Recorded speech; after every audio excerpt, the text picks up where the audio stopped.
Hello, Brother Monroe here. Welcome back to Ultimate Admiral Dreadnoughts and the Italian campaign, where I've just been...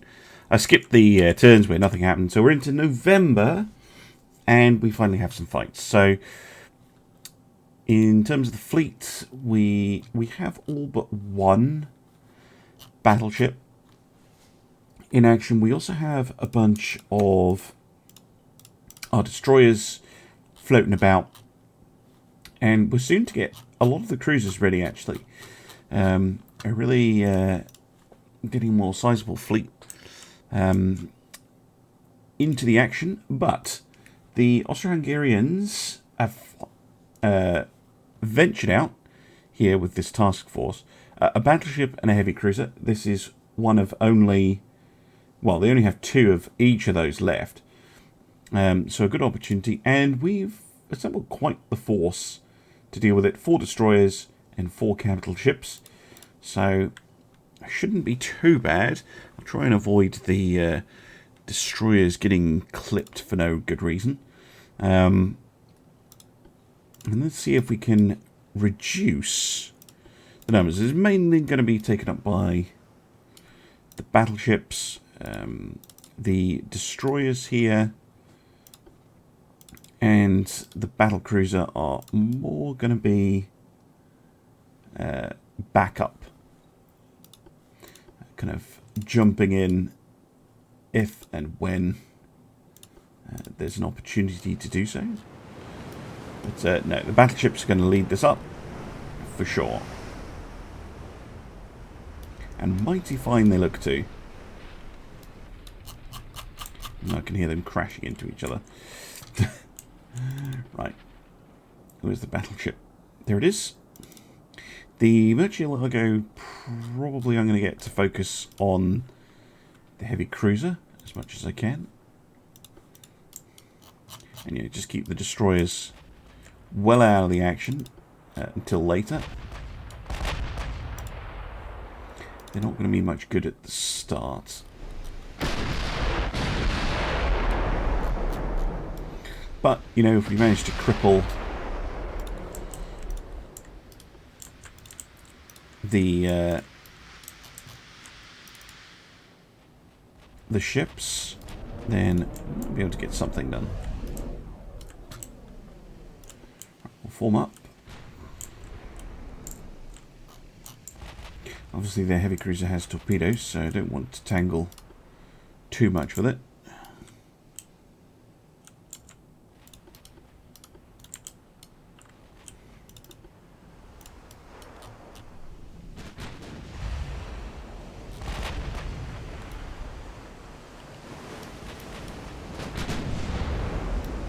Magnificent. I do like having a variety of ships in a campaign. It really does make campaigns feel more realistic, rather than just having, you know, one class of battleship.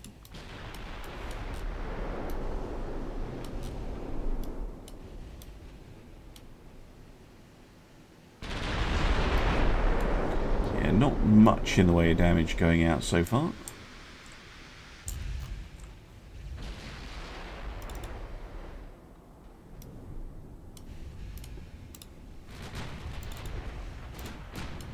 Oh, I forgot that the Enzo here has 13-inch guns.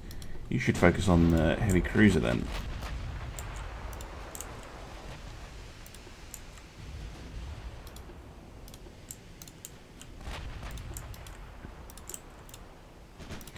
Really should form up with the battle cruiser, but prefer to keep the ships separated. There we go.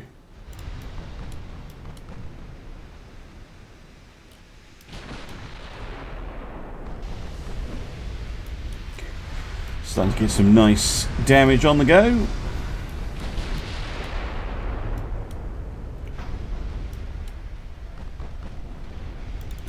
Overpens.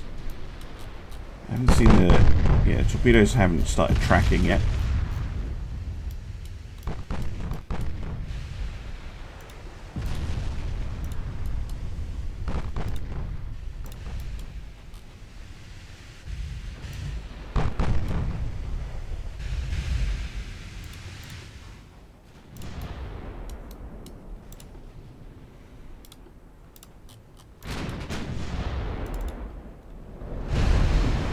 Oh my word. Sigismund takes an ammo debt. And that's going to turn her broadside on, which is not good for her general health.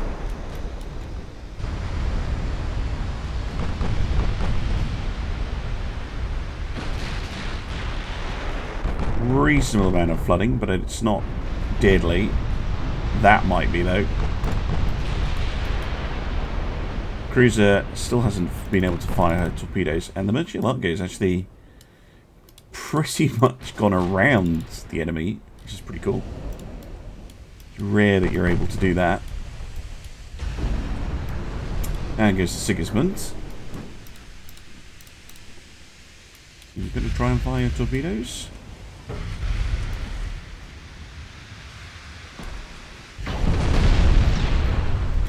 Because you haven't got long to do it. Bunch of overpens. Oh god. One of them torps got blown off there.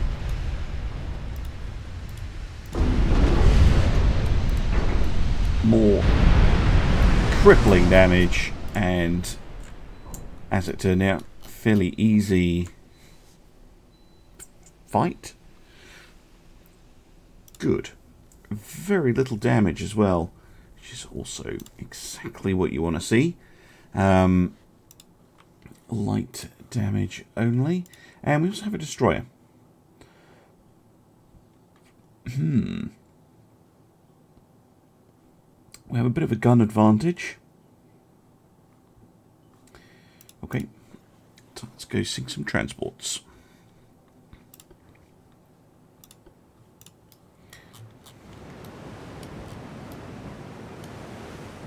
Nice to see some small ships as well.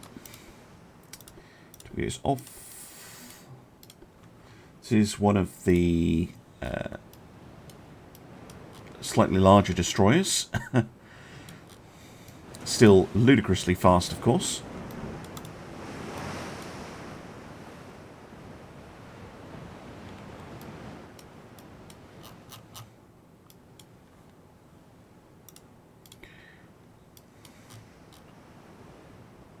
Again, plan very much to get in, sink the transports, let the enemy destroyer fire off her torpedoes, although we've come across the destroyer first, which is not ideal. Yeah, transports are behind it. So we're going to have to zoom past it.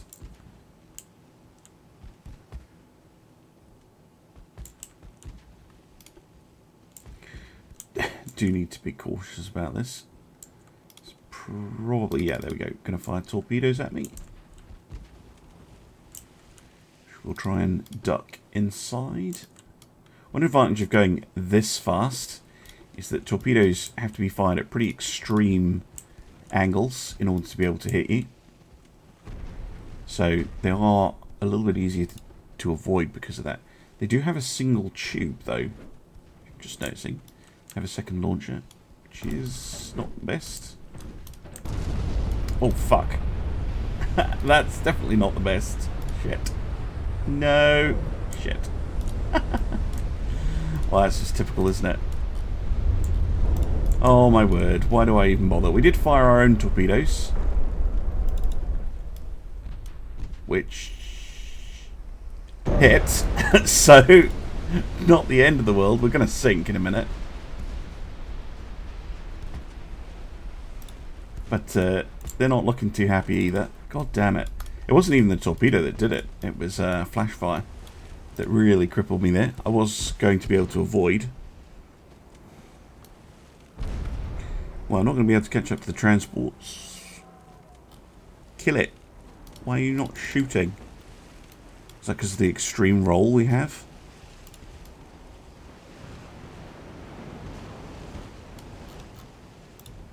Kinda needs you to shoot, guys. However you need to do it.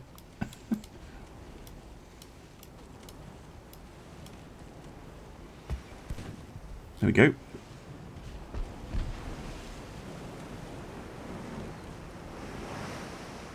Use that last little bit of momentum, because they can reload their torpedo. And I cannot. Yeah, can we fire from this angle? Yes, there we go.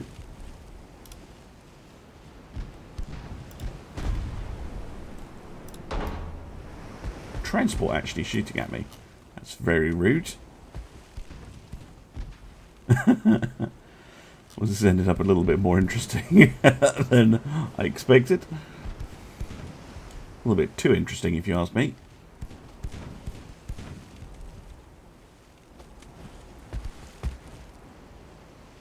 Yeah, I'm assuming they're just going to reload and blow me up. You never know.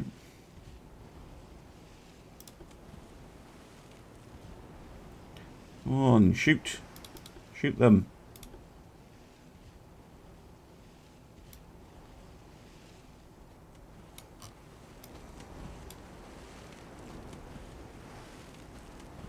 Why have you stopped? Is the roll too much now?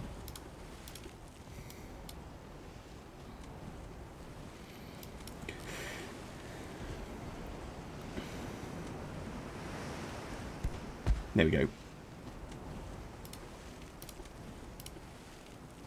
Very small angle at which we're actually able to fire.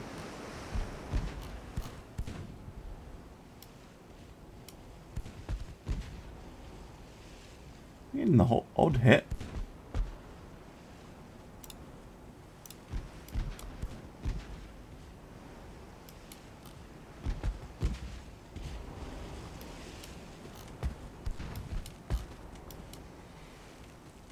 Their flooding is going all over the place. Look at that. Goes down to a half. We can get a single flooding hit. But obviously ours is even worse.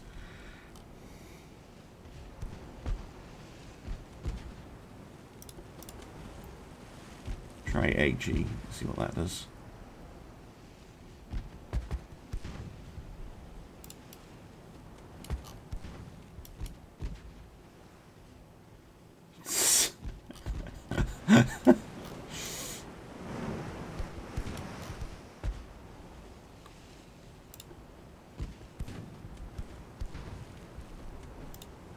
Set a fire. Okay, good luck with that.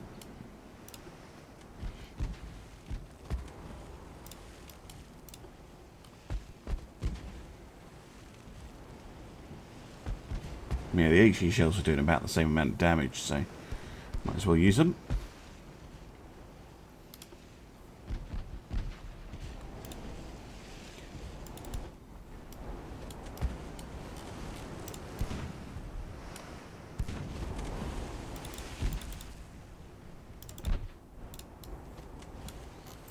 This is a ridiculous fight. Go to ×5 again. Oh yeah, we got him!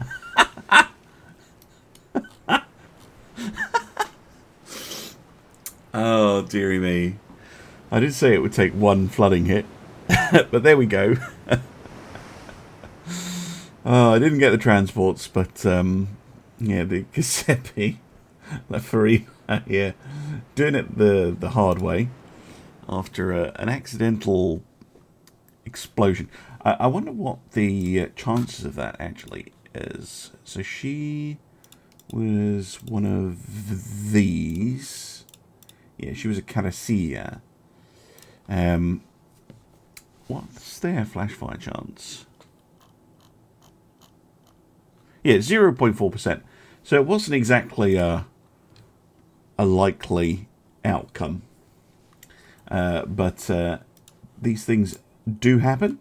Anyway, I hope you've enjoyed that episode. A little bit of action. And I'll see you again in the next episode when hopefully we're going to have some more. Bye for now.